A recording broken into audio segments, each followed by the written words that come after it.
Okay, friends, I'm doing things backwards. I just finished recording this journal, and instead of adding a postscript, I'm going to add a prescript. No, I don't suppose there's such a thing, but I don't care. This is my world. I get to just make it like I want it to be. This is, at least in line for one of the oddest journals I ever wrote. And so I'm going to ask all of you, this one makes far better sense. You need to see the spelling. So I'm going to ask you, before you push play, to go over described and to so that you can read it as you listen and enjoy it that way. Oh, do it as you want. Anyway, I just wanted to give you a heads up that it'll go better if you can read along. Good day. Okay, I found a journal that got tucked away, I think one time when my computer crashed and it didn't get recorded. So this one, it's not that long ago, is from 7/9. I really thought I had recorded this one. So it's the first one of that day, and the Mayan day was 8 Eagle. Okay, this is another one of those can I journal from here times. High on heart and on unconditional love again. I'll try. We discover that we are that. We are love so divine, words cannot even touch, nor can mind. This is a thing truly of heart. And there's the challenge. We get off into our true nature or things touching on that, and suddenly words are hardly useful anymore. There's no way they can be made to contain or even reflect that. It fries their feeble circuits, our linear words. Quickly, oh quickly, we begin to move over into heart communication, a thing not dependent either on words or on mind for anything. This is Heart Kingdom, where heart rules. So, for those who can find their way into heart, the communication is received. Actually, it is received by all. It's just that only those in heart will be aware of it, or those in heart will be more aware of it. To be in heart is directly accessing the quantum entangled state where separation plays no part, where all is truly only one. Just as we've held the key to our prison cells all along, right there in our breast pocket, so too is it with our entangled oneness. Always, now here. Actually, the key to the prison door is the heart, figuratively, in our breast pocket all the while. Now here we are whole, just as nowhere is the whole, H-O-L-E, the entrance into the ultimate emptiness, or the void. And parenthetically I've said, do read the text with this one, friends, else you miss the subtlety, the play with words. I won't necessarily spell them all out. So long have we been self-imprisoned in our 3D prison cells, in these separate identities that we took to be real, that we have mostly forgotten who we are. Notice the who in whole, if you will. Such fun with words is to be had by the observant, more yet by the one who is empty. So, who is this one who is whole? Let's look more at the word whole. Notice that added to the who that you are is the LE. Could it be the LE of less? Is the whole who that you are something subtly made less by applying the word whole? Oh, sweeties, you really need to read along with me. I got carried away here. Okay. Yeah. Is the whole who that you are somehow subtly made less by applying the word whole? Could be, you know. Words are labels whose major claim to fame is to separate, to divide out the ultimate one that just is, to label the parts. Words are not useful unless they divide and distinguish this from that. It's what words are for. So, down the highway of words, we will never find the wholeness we seek, but instead will jump into the hole that is the exit from that. So that Alice in Wonderland style, we will come out in this strange realm that some have called 3D, third dimension. Strange name. The hole we would prefer to jump into would be the now here, for when viewed with no spaces, it is seen as the nowhere. Now here equals nowhere. It is best not to look too hard to spot such word plays, as that can pull you into mind, not a heart space at all, and just the opposite of what we would, as in desire, to find, if we could, our central core. Heart of source will point to the language tricks when they appear. We're just along for the ride, after all, those ensconced in heart flow. It's just feelings, it's just sensings. What good are words here? None is a good answer. Actually, more like being than even feeling or sensing. Maybe we're ising. Who knows? Now, maybe this is the shortest journal yet. All that is, accessed here, present now, within. No way to contain or even point to such as this. One day soon, when we greet one another, we'll give a touch of heart. One that will truly be felt and enjoyed, will be so present within that it won't be missed. Glory after glory and joy awaits, and yet it takes unplugging from this world of 3D. Surrendering attachments is what is meant, so that we may smoothly, easily navigate through the changing world of this and that, clinging to none of it, always empty and alone, all one in the midst. After or even as we're removing our attachment to what appears as things in 3D, we can begin to pull back in even more subtle ways. Next comes interest. What interests you here in 3D? Now, I don't speak of the things of the heart, of the light peeping through into this realm, but rather of the objects seen by the body's eyes. What keeps you interested for long hours? Time to start observing that. And next, after becoming empty of attachments and interest, comes attention.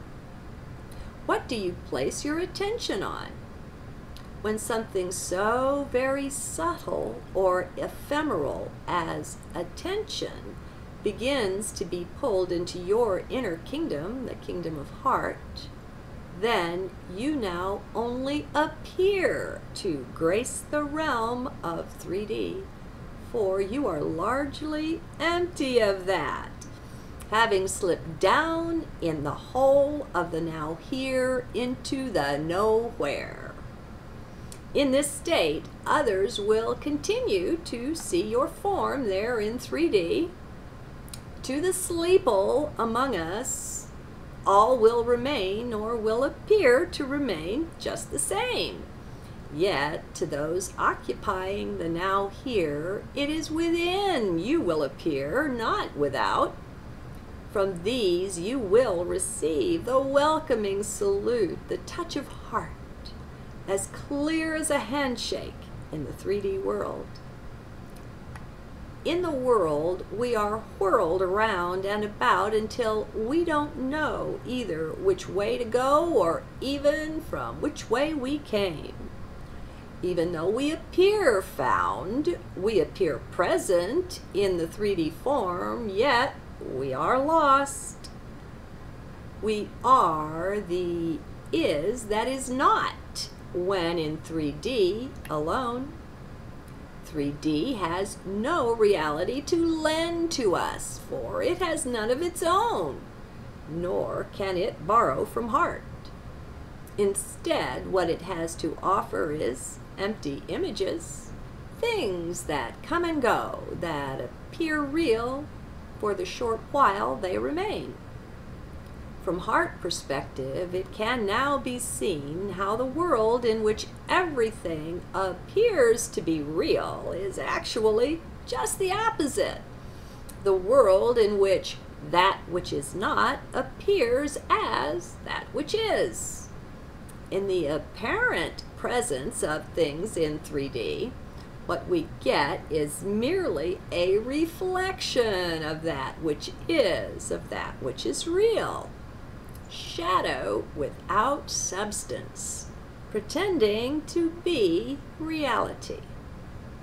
It's enough of a prison to have captured the sleeple and the sheeple as they roam drowsily along. Caught in the lie in the shadow play, they take the shadow for the real, the reflection for something of true substance.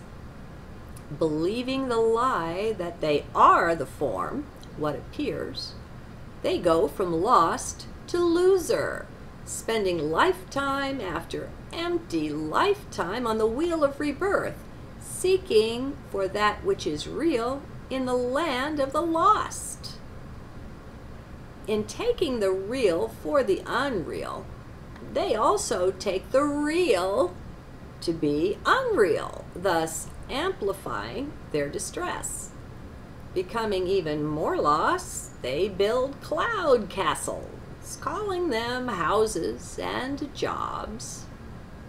Over vast stretches of what in 3D is called time, they create a phantasmagoria of stories which they take for reality. They then call it history or science or religion, among endless other such things.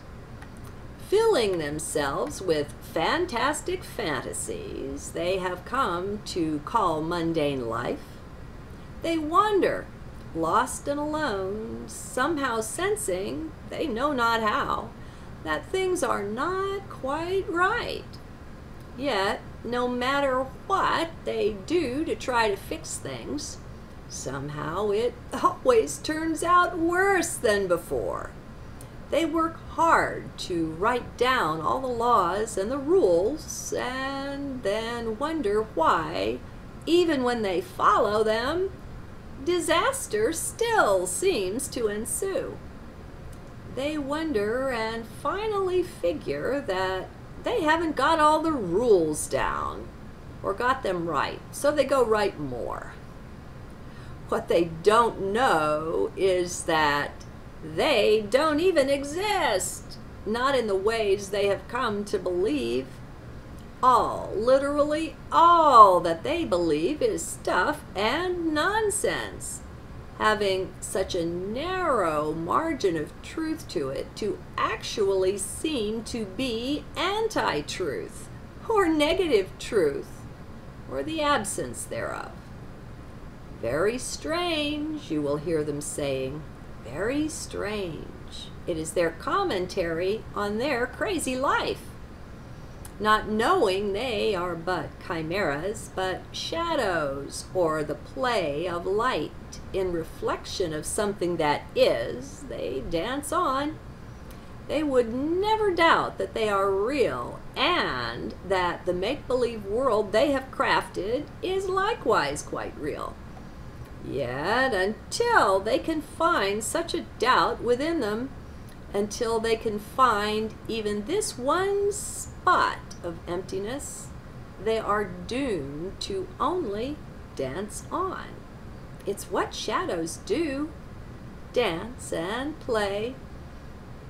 In their hollow, empty nothingness, they have filled themselves with their stories, with all of their false beliefs and other things equally unreal, all the while taking it all for their true reality.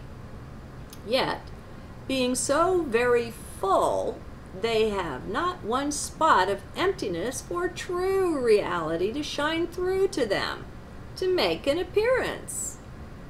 They can not only, they can not only go for hundreds of thousands of years this way, they can do it for hundreds of thousands of lifetimes. Shadows, playing with shadows, chasing other shadows, whirling, twirling endlessly.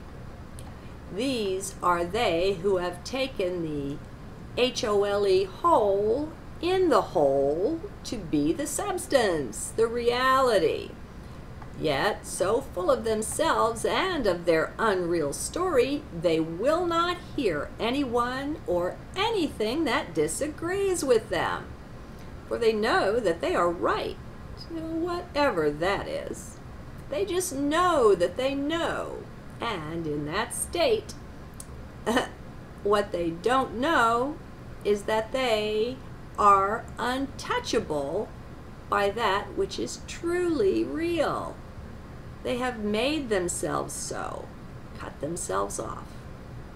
Now, those who have learned to laugh and to laugh at themselves will be the first ones to eventually go free, for in laughter is the momentless moment, the soundless sound. When we truly laugh, we cannot grasp or hold on to anything. In that moment of true laughter, we are empty. And into that emptiness can shine the light of the real. In true laughter, no time passes, and heart is the place of no space and no time at all. That's the reflection that can shine through even into the nowhere that is 3D. The unreal one who laughs will not know what touched her, but she will sense that something did, something important, something real.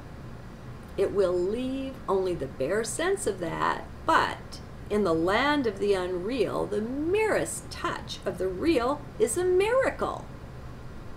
The next ones to get a glimpse of reality are those who know joy. For heart soars on wings of joy. It shines through. These will begin to find joy in the oddest places. At some point, they will even give up trying to figure it out, to understand. And in that letting go, the real gains a foothold in their life. And finally will come along those who know how to play. The children will be their teachers in this, for every child comes out of the womb knowing how to play quite naturally. Well, mostly. How will they learn, you say?